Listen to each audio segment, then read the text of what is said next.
November. The next day at school, I told Savannah I had eaten some really bad Halloween candy and gotten sick, which is why I went home early from her party, and she believed me. There was actually a stomach bug going around, so it was a good lie.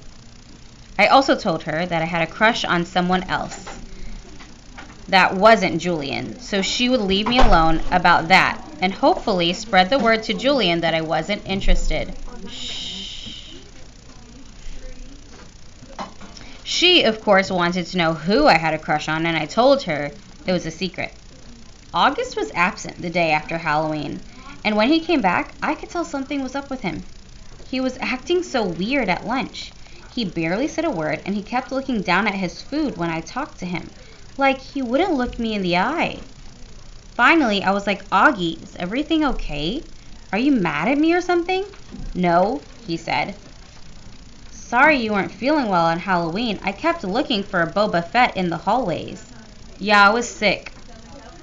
Did you have a stomach bug? Yeah, I guess. He opened a book and started to read, which was kind of rude. I'm so excited about the Egyptian Museum project, I said. Aren't you? He shook his head, his mouth full of food. I actually looked away because the way he was chewing, which almost seemed like he was being gross on purpose, and the way his eyes were just kind of closed down, I was getting a really bad vibe from him. What project did you get? I asked. He shrugged, pulled out a little scrap of paper from his jeans pocket, and flicked it across the table to me. Everyone in the grade got assigned an Egyptian artifact to work on for Egyptian Museum Day, which was in December.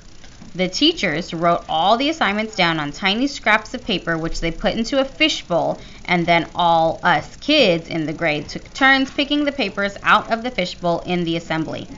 So I unfolded Augie's little slip of paper. Oh, cool, I said. Maybe a little overexcited because I was trying to get him psyched up. You got the step pyramid of Saqqara. I know, he said. I got Anubis, the god of the afterlife. The one with the dog head? It's actually a jackal head, I corrected him. Hey, you want to start working on our projects together after school? You could come over to my house. He put his sandwich down and leaned back in his chair. I can't even describe the look he was giving me. You know, Summer, he said, you don't have to do this. What are you talking about? You don't have to be friends with me. I know Mr. Tushman talked to you. I have no idea what you're talking about. You don't have to pretend is all I'm saying. I know Mr. Tushman talked to some kids before school started and told them they had to be friends with me. He did not talk to me, August. Yeah, he did. No, he did not. Yeah, he did. No, he didn't. I swear on my life. I put my hands in the air so he could see I wasn't crossing my fingers. He immediately looked down at my feet, and so I shook off my Uggs so he could see my toes weren't crossed. You're wearing tights, he said accusingly. You can see my toes are flat, I yelled. Okay, you don't have to scream. I don't like being accused of things, okay? Okay, I'm sorry. You should be. He really didn't talk to you? Augie! Okay, I'm really sorry. I would have stayed mad at him longer, but then he told me about something bad that had happened to him on Halloween, and I couldn't stay mad at him anymore. Basically, he heard Jack bad-mouthing him and saying really horrible things behind his back. It kind of explained his attitude, and now I knew why he had been out sick, quote unquote. Promise you won't tell anyone, he said. I won't, I nodded. Promise you won't ever be mean like that to me again. Promise, he said. We pinky swore. Okay, answer your question for the chapter November. What accusation does August make towards Summer? And how does she react? Warning. This kid is rated R. I had warned Mom about August's face. I had described what he looked like. I did this because I know she's not always so good at faking her feelings, and August was coming over for the first time today. I even sent her a text at work to remind her about it, but I could tell from the expression on her face when she came home after work that I hadn't prepared her enough. She was shocked when she came through the door and saw his face for the first time.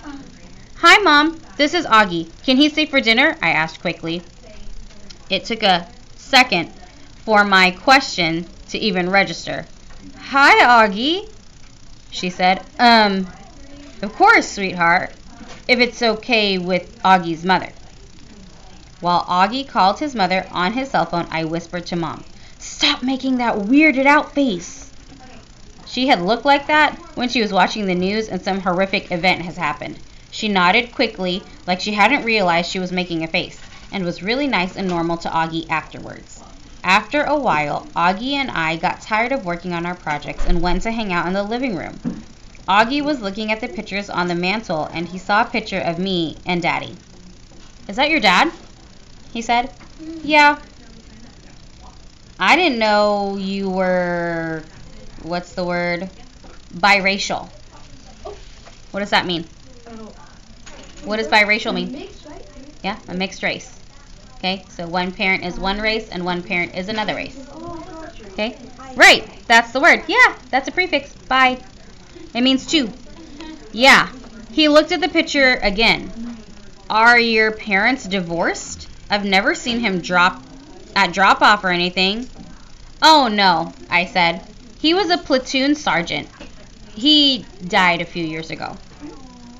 "Whoa, I didn't know that." "Yeah," I nodded, handing him a picture of my dad in his uniform. "Wow, look at all those medals." "Yeah, he was pretty awesome." "Wow, Summer, I'm sorry." "Yeah, it sucks. I miss him a lot." "Yeah, wow," he nodded, handing me back the picture. "Have you ever known anyone who died?" I asked. "Just my grandmother, and I don't really even remember her." "That's too bad." Augie nodded. "You ever wonder what happens to people when they die?" I asked. He shrugged. "Not really. I mean, I guess they go to heaven. That's where my grands went." "I think about it a lot," I said. "I think when people die, their souls go to heaven, but just for a little while. Like that's where they see their old friends and stuff and kind of catch up on old times. But then I actually think the souls start thinking about their lives on earth, like if they were good or bad or whatever, and then they get born again as brand new babies in the world." "Why would they want to do that?" "Because then they get another chance to get it right," I answered. "Their souls get a chance to have a do-over." He thought about what I was saying and then he nodded. "Kind of like when you get a makeup test," he said. "Right. But they don't come back looking the same," he said. "I mean, they look completely different when they come back, right?" "Oh, yeah," I answered. "Your soul stays the same, but everything else is different." "I like that," he said, nodding a lot. "I really like that, Summer. That means in my next life, I won't be stuck with this face." He pointed to his face when he said that and batted his eyes, which made me laugh. "I guess not," I shrugged. "Hey, I might even be handsome," he said, smiling. "That would be so awesome, wouldn't it? I could come back and be this good-looking dude and be super buff and super tall." I laughed again. He was such a good sport about himself. That's one of the things I like most about Augie. "Hey, Augie, can I ask you a question?"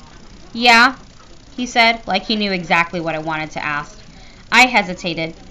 I've been wanting to ask him this for a while, but I always lost the guts to ask. "What?" he said. "You want to know what's wrong with my face?" "Yeah, I guess, if it's okay for me to ask." He shrugged. I was so relieved that he didn't seem mad or sad. "Yeah, it's no big deal," he said casually. "The main thing I have is this thing called mandibulofacial dysostosis, which took me forever to learn how to pronounce, by the way. But I also have this other syndrome thing I can't even pronounce.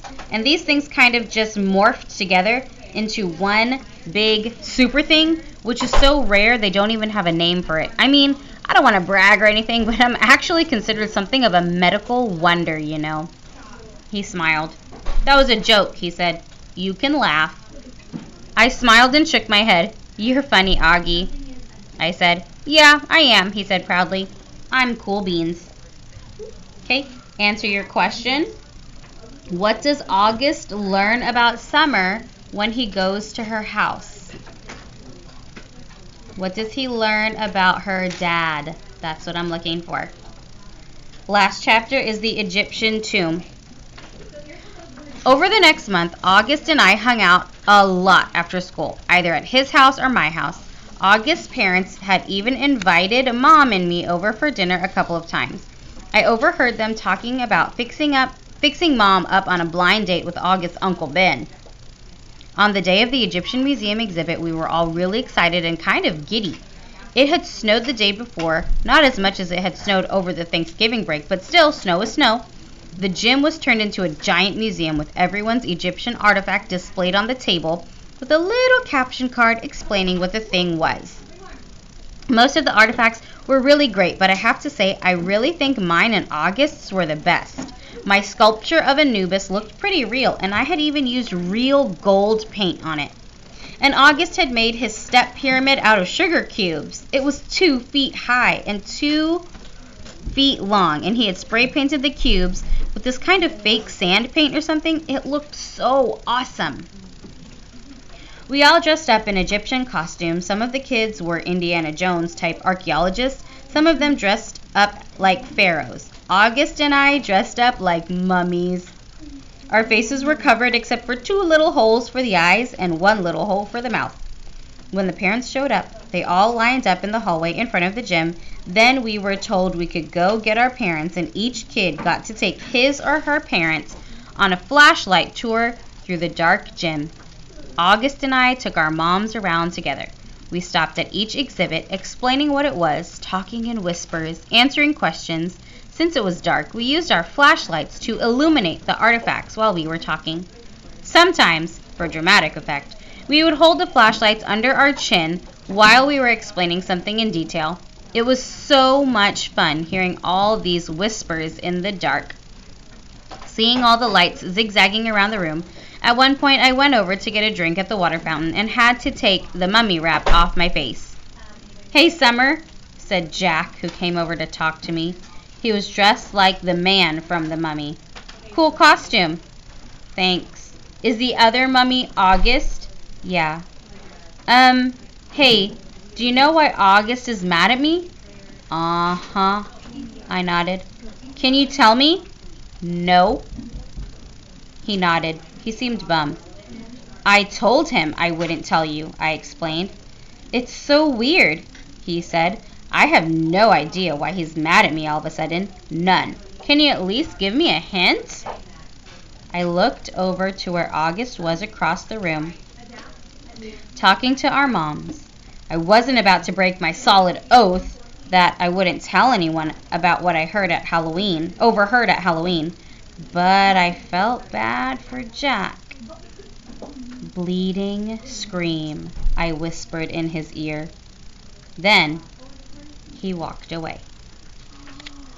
Okay, you are answering the question for the last chapter. Why do you think Jack asked Summer about August? Do you think she was right or wrong to give him a clue?